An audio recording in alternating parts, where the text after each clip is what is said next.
pengambilan sampel. Ya. Di mana di situ saya paparkan bahwa saya mengambil nilai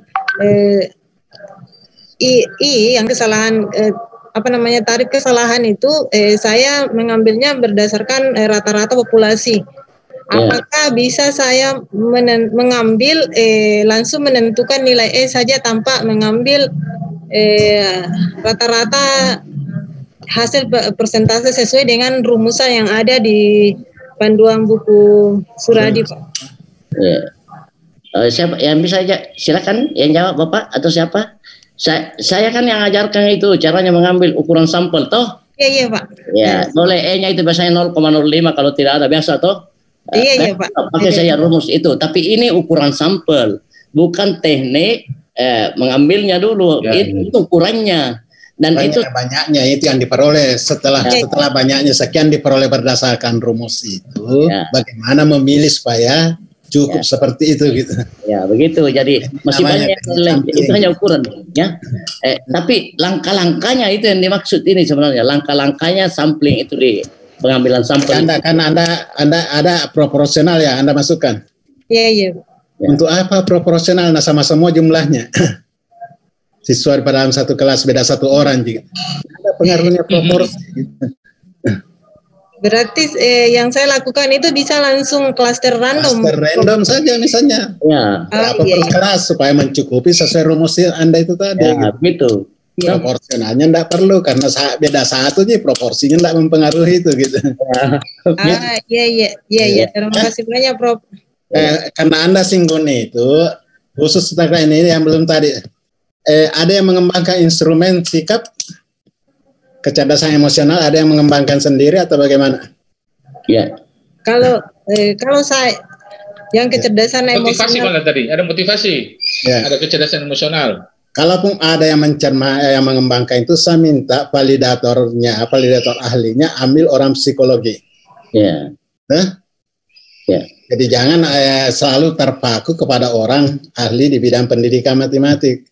Kecerdasan emosional misalnya mungkin salah satu dari salah satu ahlinya itu adalah orang psikologi gitu. Anda cari kalau Anda mengembangkan. Kalau tidak Anda kembangkan, sebutkan instrumen yang digunakan itu adalah instrumen yang telah digunakan oleh siapa, tahun berapa gitu. Oh iya Prof. Bu Rahmana tahu istilah dikembangkan sendiri? Iya Prof, dari instrumennya itu kita mengambil sendiri. Membuat sendiri. Iya. Nah, ada kan namanya mengadopsi, ada mengadopsi. Iya, Prof. Ya toh, tolong itu lebih Prof. Baik cari baru diadaptasi atau diadopsi. Ya toh? Iya Prof. Iya. Atas izin orang yang membuat. Ya toh? Iya, Prof. Tapi kalau mengembangkan sendiri, begitu yang disebut Prof Suradi karena perlu kita kan bukan ahlinya betul. Kecuali kalau kecerdasan emosional saya bisa jadi validatornya. Ya karena memang itu kajian saya di S3 toh. Kecuali itu yang lainnya, psikologis yang lain perlu ahlinya. Ya toh. Bertanya Prof. Ya. Oh ya Pak Harun. Ya. Assalamualaikum warahmatullahi wabarakatuh. Terkait tadi yang disampaikan oleh Prof Nurdin mengenai variabel intervening dengan moderator itu. Jadi di penelitian saya ini Pak, kira-kira mana yang lebih cocok Pak? Apakah saya intervening Pak? Ya, terima kasih Pak. Ya, tetap intervening semua. Hanya tadi Ibu Anu itu salah menamakan dalam kurung moderator itu tadi. Iya. Terima kasih Prof. Ya. Yang terakhir mungkin Prof Nurdin tadi ada yang masih ada waktu. Ya. Saya setuju kalau disebut di rumusan masalah expose factor, apakah terdapat pengaruh atau terdapat hubungan atau ada. Mengapa?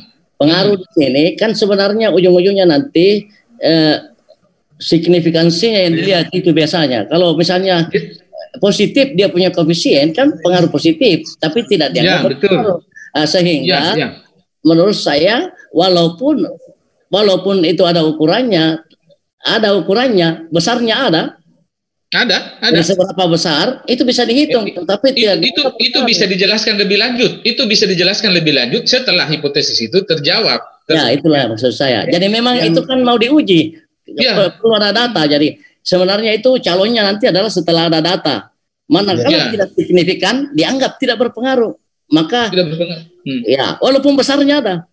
Ya, yang biasanya kita gunakan itu tidak ada gunanya menjawab seberapa besar itu kalau apa ada pengaruh itu kan Pak. Yang biasa digunakan itu kan pengaruh X terhadap Y gitu.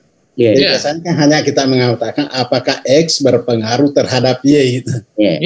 Apa ada kata ada gitu.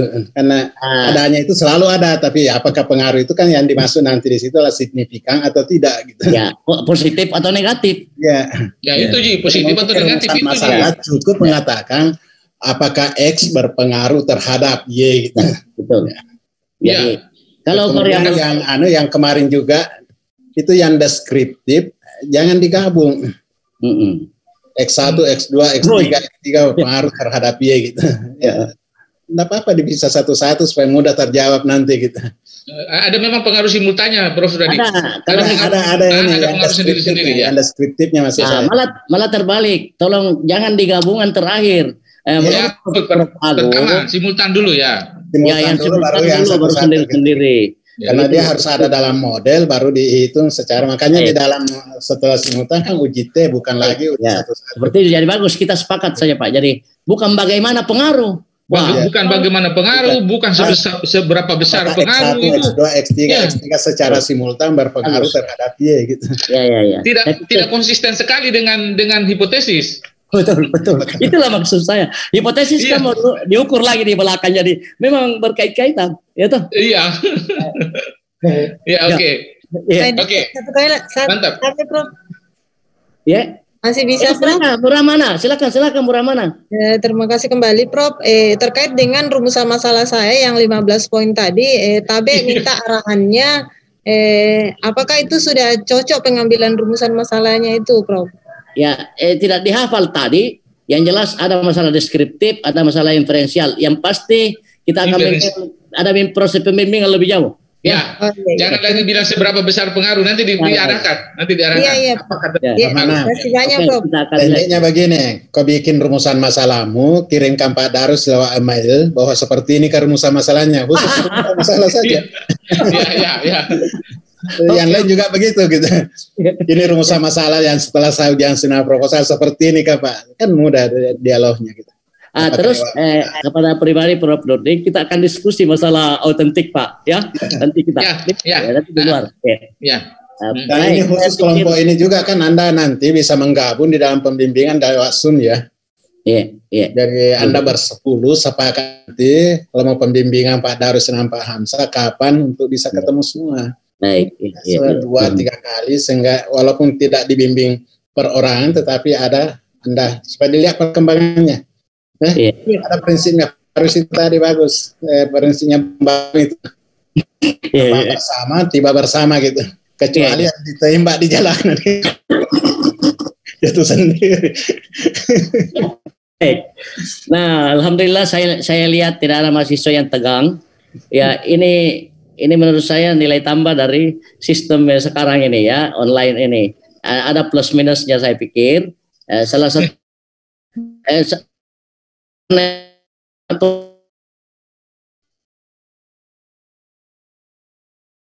kelas itu lain di kelas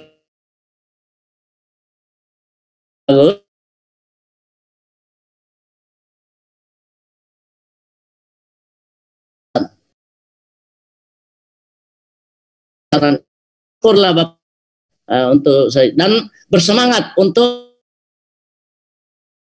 berputus. Ya, baik. Nilai dari bapak-bapak tolong dikirim ke Prof. Hamzah. Mungkin beliau akan ngomong-ngomongkan Pak ya.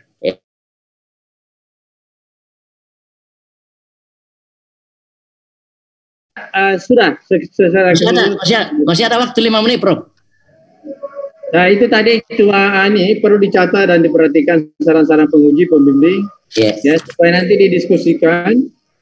Insya Allah ketemu lagi berikutnya. Saya mau ketemu mereka pada isu. Oke, alhamdulillah. Cukup cukup. Jadi sudah bisa ditutup ini Prof ya. Tutup lagi. Baik. Ya, dengan mengucapkan alhamdulillahirabbil alamin. seminar proposal